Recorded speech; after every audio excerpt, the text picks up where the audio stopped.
Piles जो होती है वो होती तो हमारे पेट की वजह से ही। अगर हमारा पेट बहुत ज़्यादा ख़राब होता है, डाइजेशन हम लोग का ठीक नहीं होता है, तो ये समस्या हमारी बढ़ती है। तो ये जो गोलियां हैं, इन गोलियों को खाने से ठीक हो जाएगा? इससे तो कॉन्स्टिपेशन ठीक होता है। अच्छा। एक ना पेट के अंदर जितनी भी इन्फेक्शन है ये उसको ख़त्म कर अच्छा। देता है। तीसरी चीज़, जी। इसका साइड इफ़ेक्ट नहीं होता। आपको शायद पता हो कि पहले जब बच्चे दूध पीते थे अपनी माँ का, अभी भी पीते हैं, जो लंबे समय तक पीते थे, जब छोड़ने की उम्र आ गई, बच्चा छोड़ नहीं रहा, एक एक डेढ़ साल के भी हाँ पी पी रहे हैं, तो उस समय दादियाँ जो होती थी वो ना उसके निप्पल पे, उसकी माँ के जो निप्पल होते हैं उसके ऊपर ये लगा देती थी रसौंत थोड़ी सी। वो बच्चा चाटता था, उसको कड़वा लगता था, वो हट जाता था।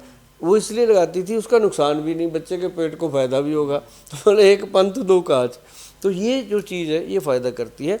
और दूसरी बात, ये रोग अगर पैदा होने के दो कारण मैंने बताए, पित्त और कफ का दोष ज़्यादा हो जाए, वात का रोग ज़्यादा हो जाए।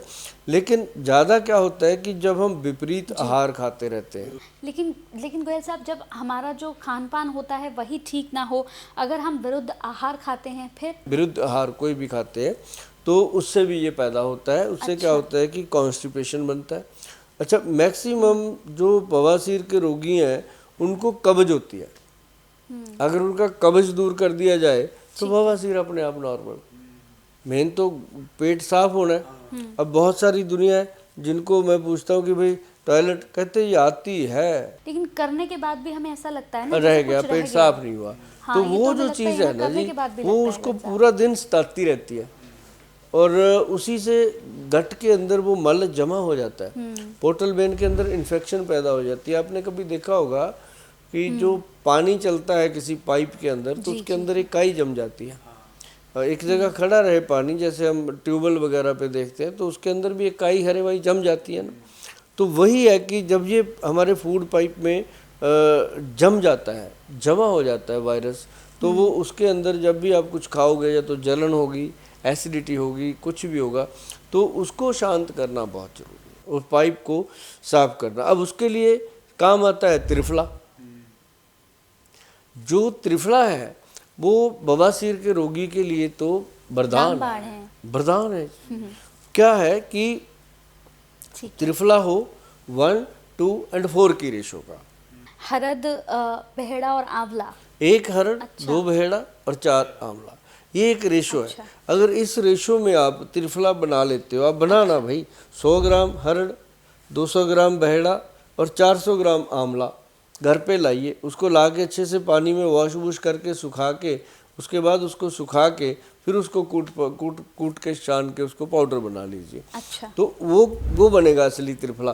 तो उसको आपने 1 चम्मच लेना है, 5 ग्राम 5 बजे शाम को। अच्छा, मतलब ये, और जो महिलाएं हैं उन्होंने लेना है सुबह 5 बजे, 1 चम्मच 5 बजे करीब 1 चम्मच।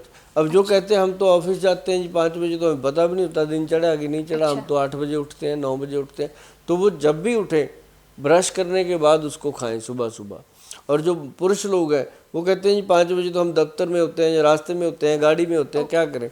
ये जो लिखा है मैंने उस तरह बताया, लेकिन आप समय के नज़ाकत को देखते हुए रात को सोने से पहले गर्म दूध के साथ या पानी के साथ त्रिफला खा सकते हो।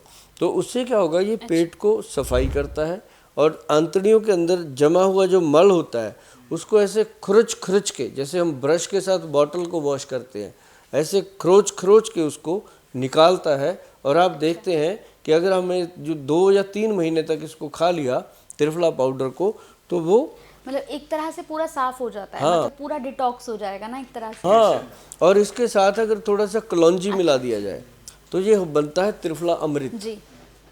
जो त्रिफला अमृत है, इसको आप कभी गूगल पे जाके सर्च करना, त्रिफला अमृत पाउडर। आप देखेंगे कि इतनी दुनिया ले रही है इसको और सिर्फ हम ही नहीं ले रहे, ऐसा लगेगा कि हम ले ही नहीं रहे। तो ये जो लोग बीमार हैं उनके लिए तो वरदान है, और जो लोग तंदुरुस्त हैं वो खाएं, उनके लिए रामबाण है। मतलब उनके लिए तो ऐसा चमत्कारी है कि उनको कोई बीमारी नहीं होती, वजन नहीं बढ़ता। ऐसी बहुत सारी चीज़ें जो गट हेल्थ से जुड़ी हुई हैं उनका समाधान है, और बवासीर के रोगियों के लिए तो वरदान है।